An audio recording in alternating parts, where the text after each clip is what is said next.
I just picked up this new stove. It's a Redcamp wood burning stove, and I'm going to check it out today and kind of get an idea of how it works compared to the solo stoves that we normally bring. This is a lot lighter weight and a lot more compact, so we're going to see if this will be a good alternative when we're trying to go a little bit lighter. Alright, so we're camping out here on Cranberry Lake. You can see here that someone's completely destroyed the nice beautiful fire pit that was here a couple of weeks ago. And this is one of the reasons why we bring our own stove. You can see someone left all kinds of trash, cans, glass. It's really just a mess. So that's why we bring our own stove. So let's dig into it.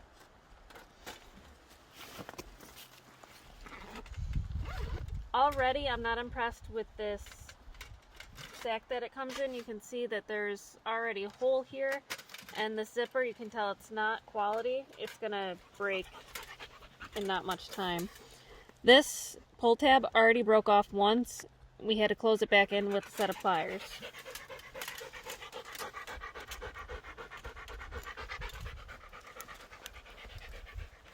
Right out of the box you can see that it was dropped. That happened either from Amazon or before it got to Amazon.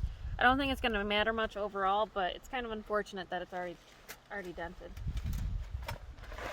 I'm sure it's going to see a lot more abuse though, the more I use it. Some of the reviews said that theirs came with a blue plastic film to protect the metal. This one didn't have one on it, thankfully, because I wouldn't want to peel all that off. So to open the stove, you simply expand it and you pull out the ashtray, and then you can drop this grate here. It just goes in and sits on those two little pieces there.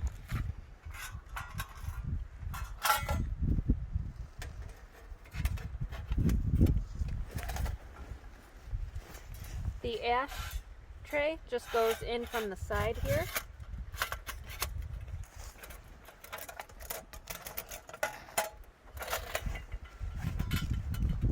And it just sits in like that. So now if we were to grill, you put this on here this way, and then you could cook. The neat thing about this stove is it has this little door here where you can feed in additional wood and not have to take your food off. So today we're going to test this as a fire pit without the grate, see how it does, and then later we're going to try and cook some steaks on it and see how it does. So let's get some pallet wood here. We're going to split it up a little bit, and then we're going to get it going. We use pallet wood because we can transport it without having to worry about transporting bugs. It's free, and we're helping people get rid of some stuff that they don't need anymore.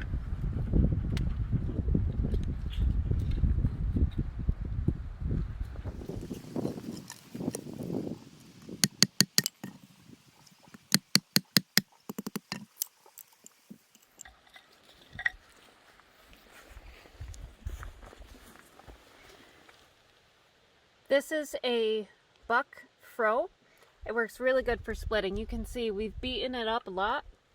The only issue that we've had so far is the scales have wanted to come apart, so we just replace it with a screw in a nut, or a bolt in a nut.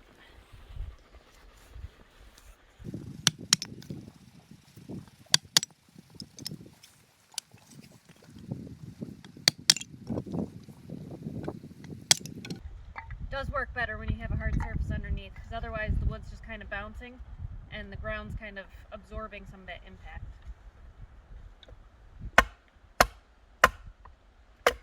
And it protects your blade from hitting a rock that you might not have seen underneath.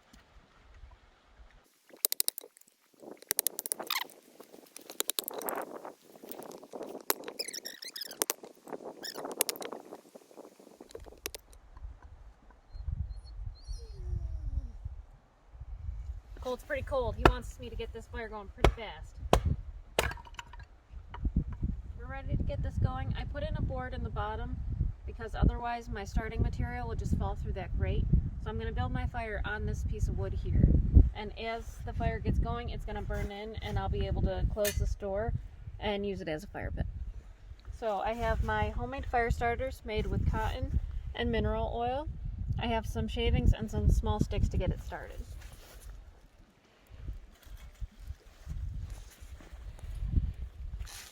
So I put a couple of those pieces in there. I'm going to fluff up my fire starter a little bit. The fibers help it ignite and catch really easy.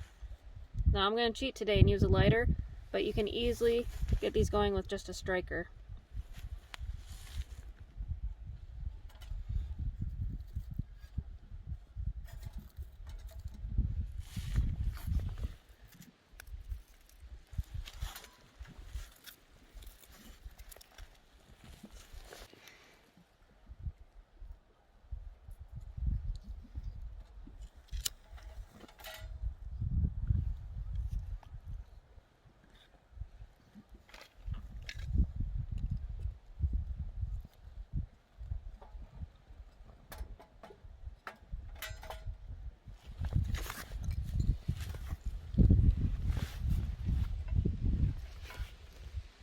Trying to carefully place these boards in here.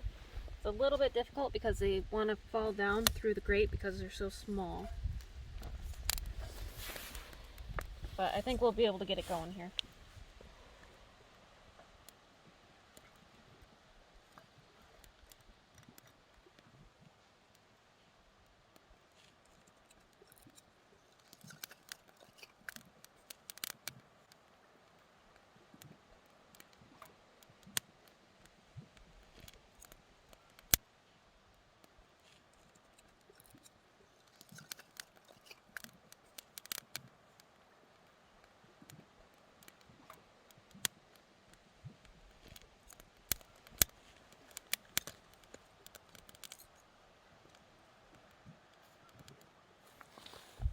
This is the other good reason to bring pallet wood, because it's nice and dry.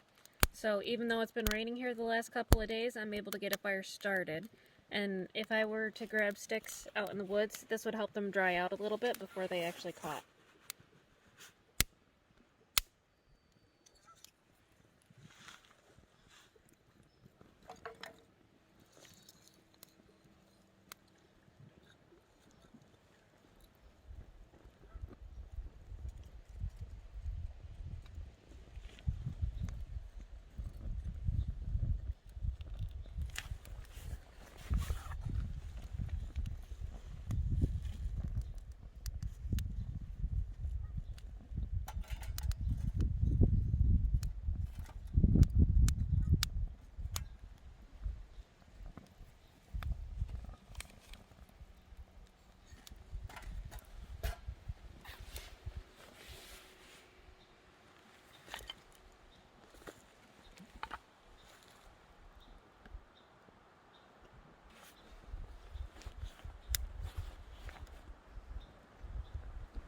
We're going to let this start for a while, and we're going to come back in a couple of minutes once we start putting on some of the bigger pieces. The wind was blowing from this direction, so I added this board to block the wind flow. As I said, I started my fire on this board down here, so I can't close this door. So I'm using this piece of wood as a blocker, but you can see in just a very short amount of time, all that wood started to really catch. Alright, I think this is just about enough wood split for now. I'm going to add some more in, and we'll just kind of see how hot we can get this thing going.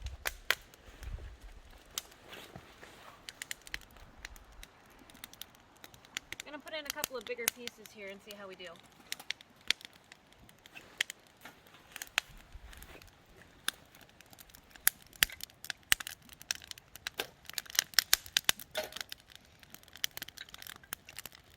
It is giving off quite a decent amount of heat, which is kind of nice.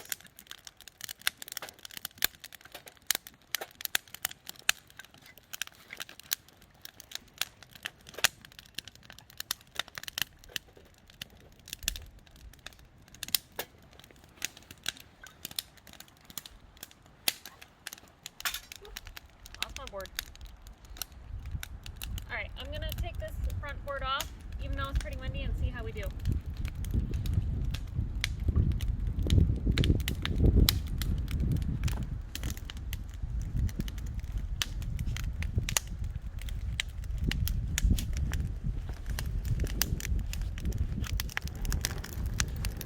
see, we already have some coals dropping down below onto the ash pan. It looks like it's really hot in there.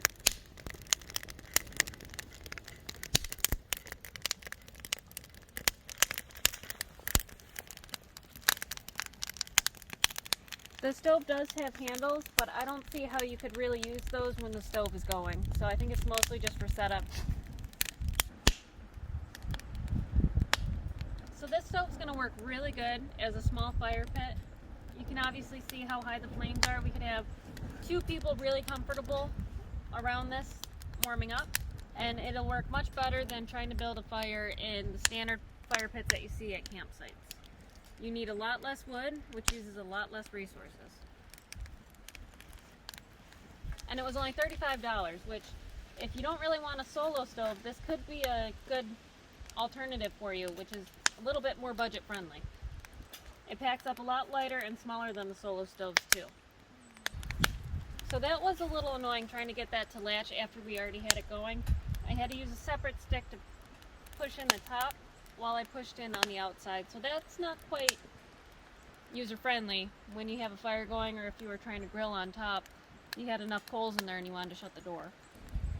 I think the reason why that was so difficult is because this top part here isn't folded over metal, it's just a single piece.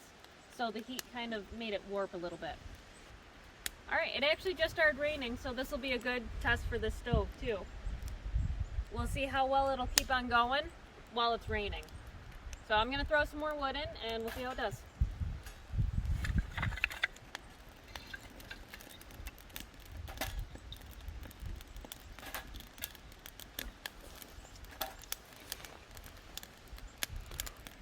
One disadvantage of this type of stove is it's not quite safe with all these coals coming out of the bottom. The solo stoves have a contained bottom, but as long as you're careful, it shouldn't be a problem. The nice thing about this is because it's just single sheets of metal, it's going to cool down a lot faster. So you can have a Sunday morning fire, whereas with the solo stove, you have to wait a lot longer for it to cool down before you can pack it away.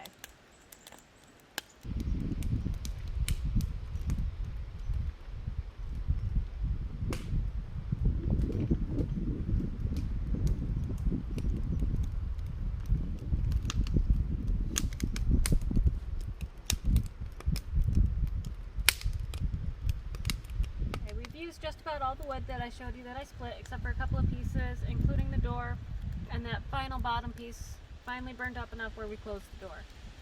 There's so much flame inside the box that on occasion it's coming out that hinge in the front.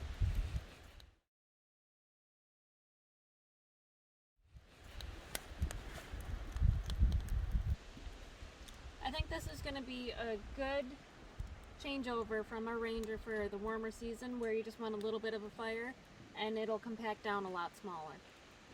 We're going to try this with some sticks and some charcoal later on. There's 2 layers of charcoal in the bottom here. It looks like it's going to cook this ribeye really fast. The ribeye was cooking a little bit too fast, and it was just going to be mostly